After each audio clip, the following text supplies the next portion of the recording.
Supreme court में गई थी, जहां पर चंद्रचूड़ जी ने जो फैसला सुनाया उसके लिए भारत के सीजीआई चंद्रचूड़ जी को एक सलाम सैल्यूट बनता है।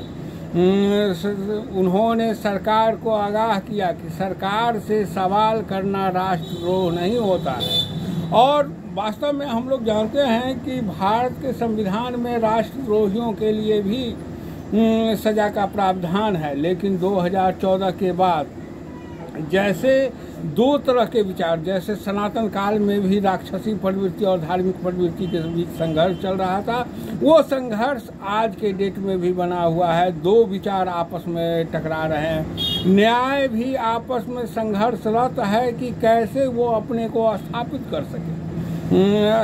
कर सके। जैसा कि हम लोगों ने साथियों, अगर आपने हमारा यूट्यूब चैनल अब तक लाइक और सब्सक्राइब नहीं किया है तो कर ले और अपने विचार हमें देते रहे, जिससे कि हमें आगे की वीडियो बनाने में सहूलियत होगी। अगर आपको हमारे विचार नहीं पसंद आ रहे हैं या आपके विचार से विपरीत भी लग रहे हैं, तब भी आप कमेंट करें और मैं अपने विचार के द्वारा। नमस्कार, समीर कुमार जब आपकी आवाज़ में बोलता है तो बातों को तौलता है, और जब बातों को तौली जाती है तो सवाल उठते हैं और सवाल का जवाब ढूंढते हैं जवाबदेह लोगों से। जाति न पूछे साधु की, पूछ लीजिए ज्ञान, मोल कीजिए तलवार की, परन रहने दे म्यान। यानी सज्जन पुरुष की जो पहचान होती है उनकी ज्ञान से होती है, उनकी जाति से नहीं। जिस तरह मोल कीमत तलवार की लगाई जाती है, उसके म्यान की नहीं। और वर्तमान दौर में हम शर्तिया कहते हैं कि अगर कबीरदास जी ने ये दोहे अगर किसी साहित्यिक रचना में लिखे होते तो उन्हें कारावास की सज़ा भी हो सकती थी। जैसा कि हम वर्तमान में भारत के प्रधानमंत्री नरेंद्र मोदी जी के योग्यता के बारे में जब सवाल किया गया तो देखे गए कि सवाल करने वाले पर जुर्माना कर दिया गया, और वो खुद को जाति के आड़ में छुपना चाह रहे हैं।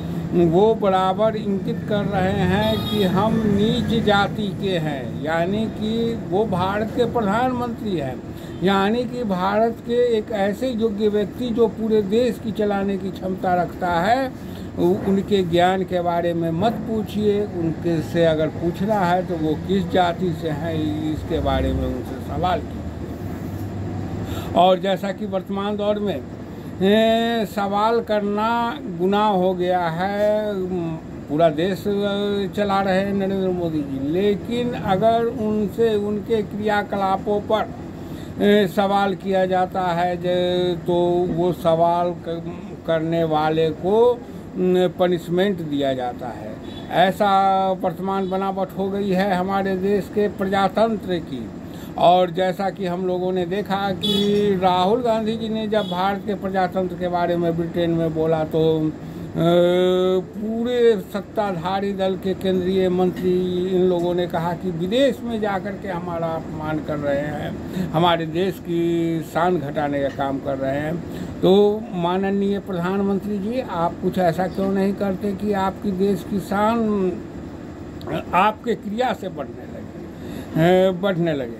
और जैसा कि यहाँ पर देख रहे हैं कि मीडियाओं को इस तरह अंकुश में किया गया है कि मीडिया अब सरकार से सवाल नहीं करके सरकार के फायदे के लिए विपक्ष से सवाल करती है। और जो मीडियाएं उनके विरोध में काम करती है, उनसे सवाल पूछने का काम करती है कि आपका जो कार्यकलाप है वो देश के फायदेमंद के लिए नहीं है। इसे विरोध नहीं कहा जा सकता, ये देश हित में, प्रजातंत्र के हित में मजबूती है।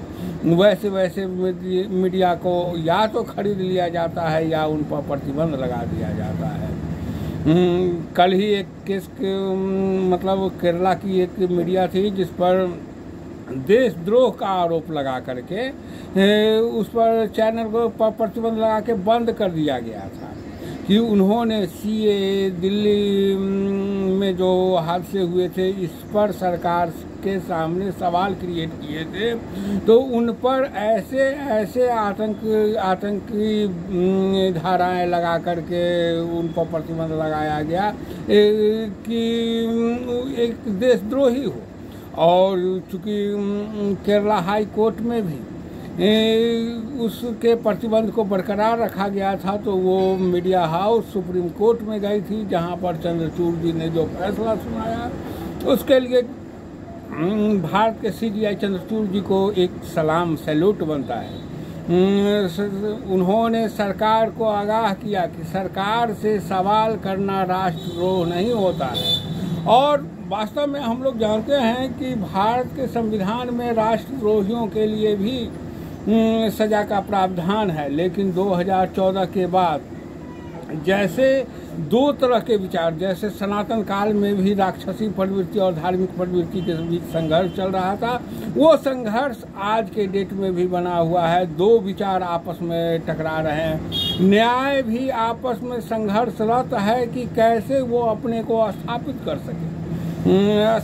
सके। जैसा कि हम लोगों ने देखा है, वर्तमान में हाल की ये घटना है कि कैसे सजा दे करके राहुल गांधी जी को डिस्क्वालीफाइड किया गया, और ये आज न्यायविदों में चर्चा का विषय बना हुआ है कि इस तरह के सजा कैसे दिए गए। हमारे कानूनविद किस तरह से बातों को डिफाइन करते हैं। क्या प्राकृतिक जस्टिस खत्म हो गई है?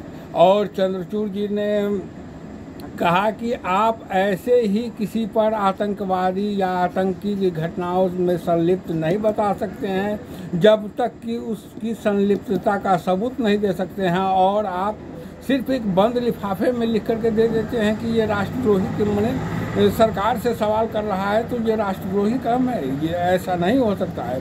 और वर्तमान में दोस्तों, जैसा कि हम लोग आपस में समाज में भी देखते होंगे कि सरकार के समर्थक जो लोग हैं, उन लोगों के सामने में सरकार विरोधी कामों का माने सरकार का जो गलत काम है उसको उठाइएगा तो वो आपको तुरंत ही राष्ट्रद्रोही, देशद्रोही कह देंगे, जो कि देशद्रोही को भारतीय संविधान उसके लिए जगह कारावास बनाई है, वो खुली समाज नहीं। लेकिन आपको एक तरह से अपमानित करने का काम किया जा रहा है वर्तमान सरकार के द्वारा। यहाँ पर हम लोग देख रहे हैं कि अभी देश में ऐसा तनाव बन गया है कि जाति को जाति से, धर्म को धर्म से लड़ाया जा रहा है, और इसका एकमात्र मोटो है कि किस तरह वोट बैंक